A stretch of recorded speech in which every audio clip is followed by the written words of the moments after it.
বুকেতে বান্ধিয়া ঘর ভালোবাসার করলি রে দাফন।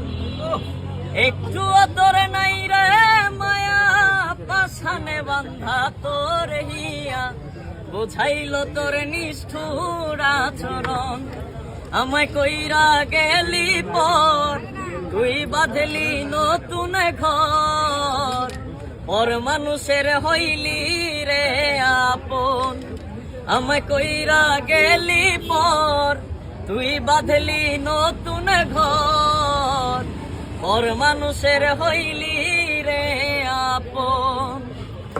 ও আগে যদি জানতাম রে তুই যাইবি রে ছাড়িয়া যাইতে চাইলেও রাখতাম তোরে দুই পায়ে বান্ধিয়া। ও আগে যদি জানতাম রে তুই যাইবি রে ছাড়িয়া যাইতে চাইলেও রাখতাম তোরে দুই পায়ে বান্ধিয়া। Thank you.